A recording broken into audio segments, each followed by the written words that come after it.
Bonjour à tous et bienvenue dans ce nouveau numéro de Mentor Your Chess. Aujourd'hui, je vais vous montrer de quelle manière on peut travailler sur ses croyances dans notre tête et que ce travail sur ses croyances va avoir un impact direct sur la manière dont on vit nos parties. Pour cela, j'ai choisi un sujet important qui nous touche tous en tant que joueurs d'échecs, c'est la proposition de nul, ou autrement dit, le nul par consentement mutuel. Pour rappel, qu'est-ce que c'est que ça? Eh bien, c'est la possibilité que l'on a, tout au long de la partie, de décider avec son adversaire d'arrêter la partie. De dire, ok, je te propose nul, oui, j'accepte, bon bah on arrête là. Et on décrète le résultat nul. 0,5 points pour lui, 0,5 points pour moi, pas de gagnant, pas de perdant, c'est nul. C'est une spécificité des échecs. On n'a aucun autre sport dans lequel on va arrêter le match avant la fin pour décréter le résultat nul. Imaginez au tennis par exemple, en finale d'un grand chelem, un petit Nadal Federer, un set partout, hop, les deux joueurs discutent, se mettent d'accord, on arrête là ou on arrête là. Fin du match, il y a deux gagnants. Non, ça n'existe pas. Pareil au foot. Quand on a un match nul, c'est parce que les joueurs ont joué les 90 minutes, plus arrêt de jeu, et qu'à la fin de tout ce temps-là, il y a un match nul. On n'a pas les deux équipes qui se mettent d'accord à la mi-temps. Mais aux échecs, ça existe. Le fait que ça existe, cette possibilité de proposer nul, eh bien ça va avoir des conséquences sur comment se passe la partie.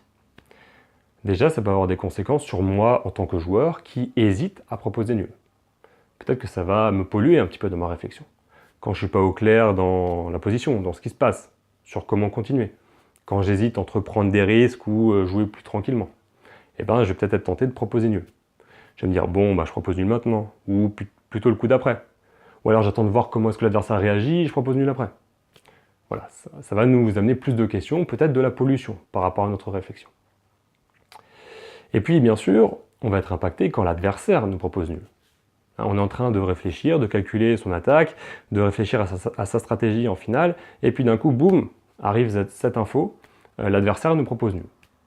Qu'est-ce qu'on en fait? Quoi faire? Est-ce qu'on se dit, bah tiens, il nous propose nul, il y a un truc derrière, ou alors, oh là là, il fait ça pour nous déstabiliser, ou alors, bouh, c'est bizarre, ou alors, tiens, il a plus ou moins d'élo. Bref, en tous les cas, cette information va venir et peut peut-être nous déstabiliser un petit peu. Surtout si on n'a pas beaucoup de temps à la pendule. Pourquoi? Parce que quand on fait face à une proposition de nul, on va avoir tendance à réfléchir plus. Déjà, on réfléchit sur la position, et puis on réfléchit aussi sur la proposition de nul. Alors, comment est-ce qu'on essaye de gérer ça habituellement, une proposition de nul? Eh bien, habituellement, on essaye d'évaluer la position de la meilleure façon possible. On va regarder, est-ce que je suis vraiment mieux? Ou alors, est-ce que je suis moins bien? Pourquoi est-ce qu'il me propose nul? Peut-être qu'il a vu quelque chose que moi, j'ai pas vu. Il y a peut-être un truc à chercher, je sais pas. En tous les cas, généralement, on est concentré sur la position et on essaye de prendre une décision uniquement en lien avec la position. Ce que je vous propose, moi, c'est d'ajouter maintenant une information supplémentaire dans votre réflexion. Une information très simple. C'est-à-dire qu'on va analyser mentalement ce qui se passe lors d'une proposition de nul. Réfléchissez vous-même. Quand vous proposez nul, qu'est-ce qui se passe? Dans quelle situation est-ce que vous proposez nul? Rappelez-vous vos parties récentes, que ce soit le week-end dernier ou que ce soit il y a 3 mois. Quand vous proposez nul, pourquoi vous proposez nul? Comment vous vous sentez à ce moment-là? En fait, la réponse est assez simple. Et majoritairement, ou en tout cas dans la majorité des cas, ce sera toujours la même. C'est qu'on propose nul quand on ne se sent pas à l'aise. On ne se sent pas bien. Peut-être qu'on se sent même mal. On se trouve moins bien dans la position. Je dirais même plus, en fait, quand on propose nul, on a peur de quelque chose. C'est très rare de proposer nul alors qu'on se sent gagnant ou qu'on se sent beaucoup mieux dans la position. Vous êtes d'accord avec moi? On propose nul quand il y a quelque chose qui ne va pas. Et ça a l'air peut-être tout bête ce que je vous dis là, mais c'est la base. Et cette base-là, elle va nous aider.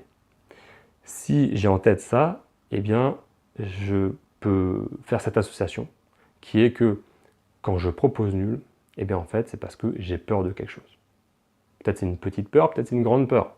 Peut-être c'est la peur que ma position se détériore. Peut-être c'est la peur de finalement perdre cette partie et perdre des points Elo.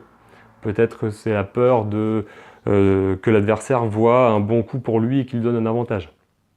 Bref, petite ou grosse peur, en tous les cas, quand je propose nul, j'ai peur de quelque chose. C'est la même chose pour l'adversaire en fait.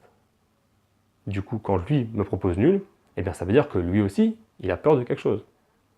Il n'y a pas de raison que ce soit différent pour quelqu'un d'autre par rapport à moi. Voilà. Donc, pour moi, le fait de dire « je propose nul », eh bien, ça revient à dire « j'ai peur ». Je dis à l'adversaire « en fait, j'ai peur, donc j'ai envie qu'on s'arrête là. J'ai envie d'arrêter la partie parce que je ne sais pas trop comment ça va continuer. » Réaliser ça, cette chose toute bête, eh ben, ça va nous aider dans la partie. Comment? Eh bien déjà, quand l'adversaire me propose nul, ça me donne un avantage. Je réalise que, ok, ben en fait, il se sent pas bien. Là, il me propose nul, ça veut dire qu'il n'est pas serein. Il y a un truc qui le dérange. Je ne sais pas quoi encore. Hein. Peut-être que je vais comprendre, peut-être que je ne vais pas comprendre. En tous les cas, il ne se sent pas bien. Donc ça me donne un avantage.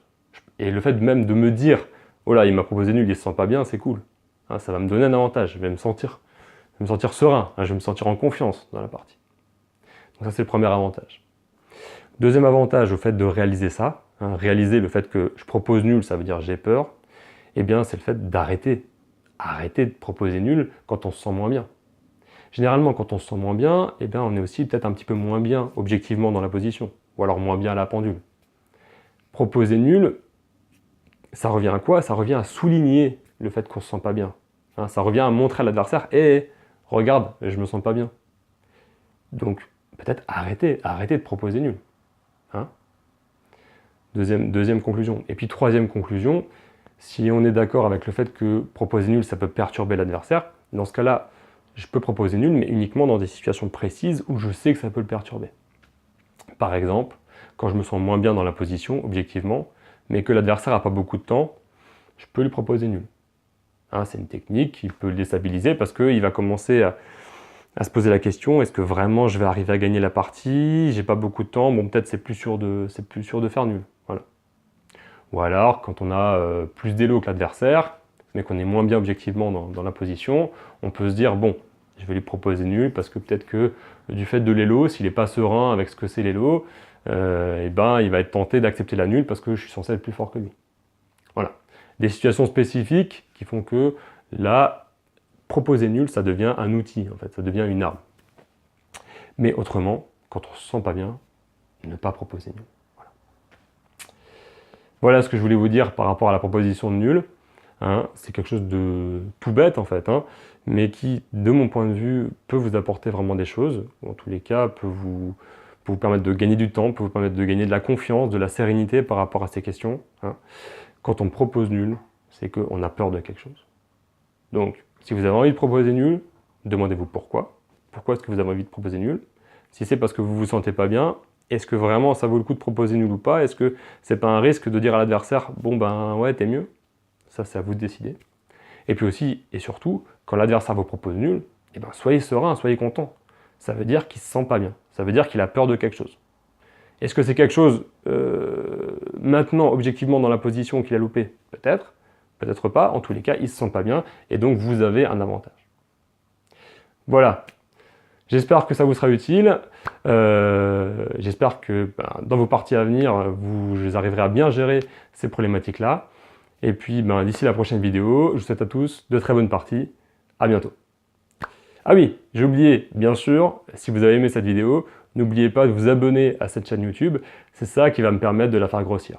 Donc merci à vous. Vous avez sûrement un bouton en haut, en bas, une cloche quelque part. Abonnez-vous et on continue.